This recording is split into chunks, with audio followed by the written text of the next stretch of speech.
Welcome to CBSE Knowledge Hub, Class 10 Maths, Support Material Chapter number 5, Arithmetic Progression, question number 15 से continue करेंगे। इससे पहले question number 1 से question number 14 channel में upload है, उसका लिंक आपको डिस्क्रिप्शन में मिल जाएगा। एंड साथ ही साथ और भी सारे चैप्टर्स के जो सपोर्ट मटेरियल क्लास 10 के वो भी अवेलेबल है, उसका लिंक भी आपको डिस्क्रिप्शन में मिल जाएगा, तो आप जाके देख सकते हो। सो हम स्टार्ट करेंगे क्वेश्चन नंबर 15 से। देखो question number 15 say that is 144 term of the AP. 144 क्या कोई टर्म है जो गिवन एपी है? तो एपी क्या गिवन है? देखो 3, 7, 11। Justify your answer. सो आप यहाँ से कैसे निकाल सकते हो? देखो 144 कोई टर्म है कि नहीं वो बताना होगा कि ये इस एपी में टर्म है कि नहीं। तो पहले जो ए एन है तो लास्ट टर्म जो है उसे हम 144 ही ले लेते हैं, ठीक है। तो लेट एन ए एन लिख लेते हैं, let a n equal to 144। अब देखो यहाँ पर जो फर्स्ट टर्म होगा, एपी का टर्म्स गिवन है 3, 7, 11। सो फर्स्ट टर्म क्या होगा? 3 एंड कॉमन डिफरेंस चाहिए हमें। कॉमन डिफरेंस देखो 7 से 3 माइनस करो, 7 माइनस 3 4, 11 से 7 माइनस करो, वो भी क्या होगा? 4 होगा। सो डी जो होगा वो क्या होगा? 4, ठीक है। A2 माइनस A1 लिख देती हूँ मैं। A2 से A1 माइनस करोगे यानी कि 7 से 3 माइनस कर दो तो वो आ जाएगा 4। तो डी ऐसे हम निकालते हैं। तो हमें क्या करना होगा कि 144 टर्म है कि नहीं वो पता करना होगा। तो ए एन के फॉर्मूले से हम ए एन, क्योंकि ए एन गिवन है तो हम क्या करेंगे? ए एन के फॉर्मूले से ही ये निकालेंगे। सो ए एन का फॉर्मूला क्या होता है?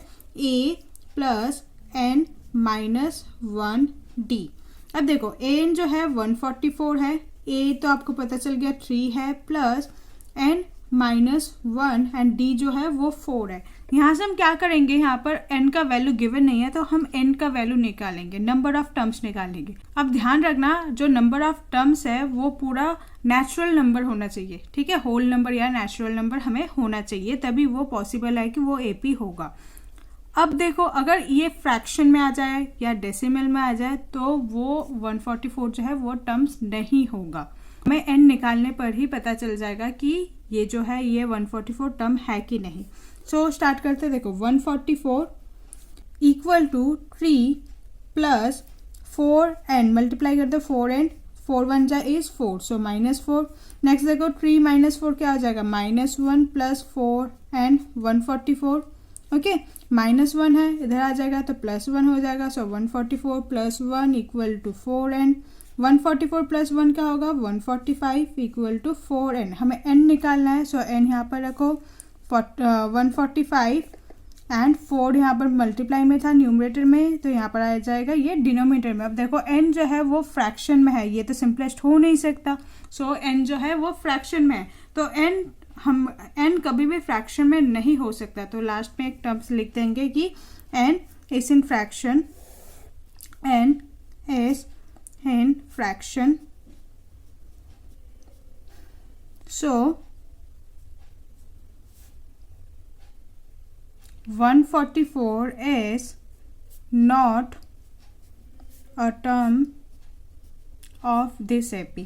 सो ये जो AP है इस AP के 144 कोई भी टर्म नहीं है, क्योंकि n जो है वो फ्रैक्शन में है। n हमेशा क्या होना चाहिए? n should be a natural number. n जो है वो एक नेचुरल नंबर होना चाहिए।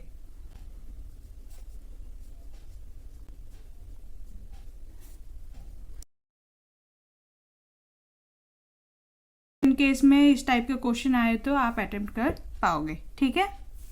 Next question number 16, so that a minus B square, A square plus B square and a plus B का whole square are in A P. सो ये बताना होगा ये जो 3 टर्म्स गिवन है ये ए पी ही है, वो आपको बताना होगा।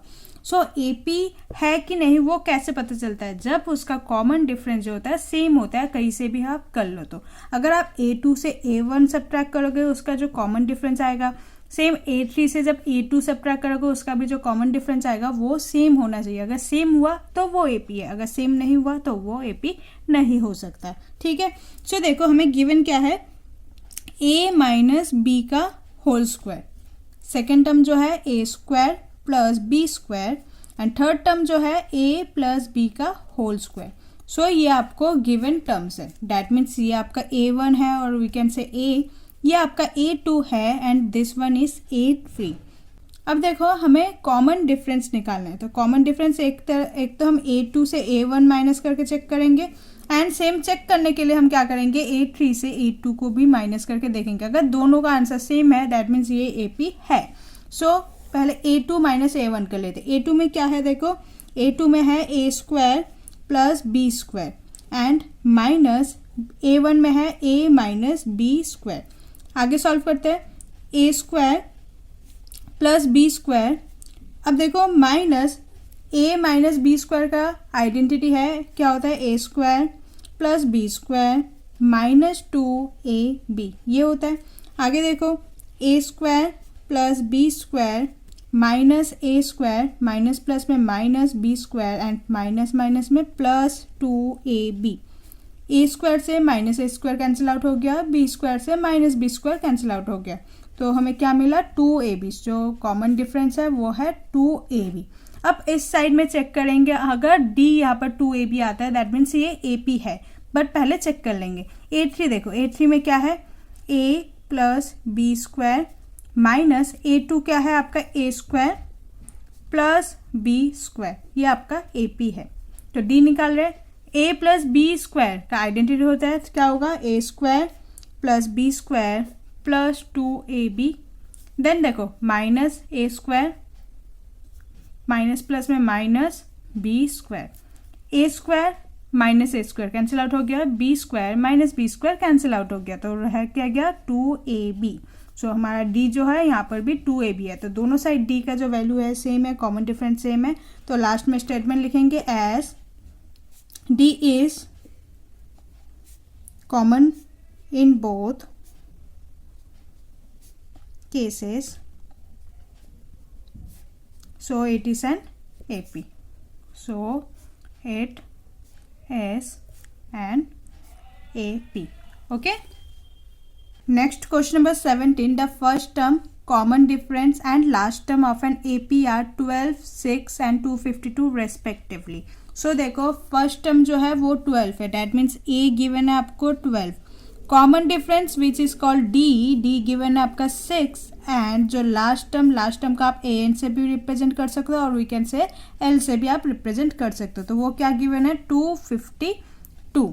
ठीक है, तो find the sum of all of this AP, आपको सम निकालना है ऑल ऑफ दिस AP। अब आपको SN निकालना है, लेकिन आपको N तो गिवन नहीं है, दैट मीन्स आपको N भी निकालना है, ये आपको समझ लेना है आपको। ठीक है, अब देखो आप N कैसे निकाल सकते हो, आपको AN का वैल्यू गिवन है, सो आप क्या करोगे, AN के फॉर्मूले से आप N निकालोगे। तो N का क्या होता है formula, AN equal to A plus N minus 1D। AN जो है वो है आपका 252 इक्वल टू A जो है आपका 12 प्लस N माइनस 1D जो है वो होगा आपका 6। नेक्स्ट जगह यहाँ पर 12 है, 252 के इधर लाओ, सो 252 प्लस में है माइनस बचेगा minus 12 equal to N minus 1 का 6, 1 मल्टीप्लाई में 6, 252 माइनस 12 क्या होगा, 240 equal to N minus 1 and bracket में 6, यहाँ पर मल्टीप्लाई में है 6, तो यहाँ पर नीचे लाएंगे तो डिवाइड में हो जाएगा, so 240 divided by 6 equal to N minus 1। अब देखो ये सिंप्लीफाई कर दो, 6 1 जा एंड 6 40 जा is 240, so 40 equal to N minus 1, minus 1 है यहाँ पर लाओ प्लस हो जाएगा, so 40 plus 1 equal to N that is 41 equal to N, जो N होगा वो होगा आपका 41।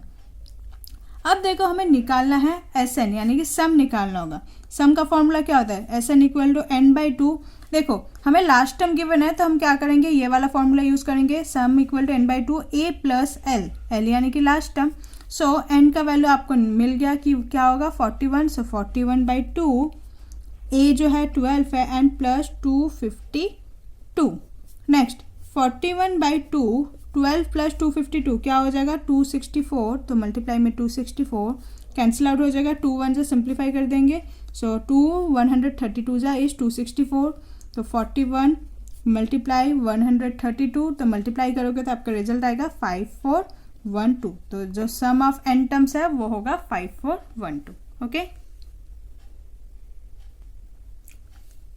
अगर आपको कोई डाउट है तो कमेंट सेक्शन में पूछ लीजिएगा। इसके बाद वाले जो क्वेश्चन है, क्वेश्चन नंबर 18 से हम नेक्स्ट वीडियो में कंटिन्यू करेंगे। Hope you like this video, please like share and subscribe. Thank you.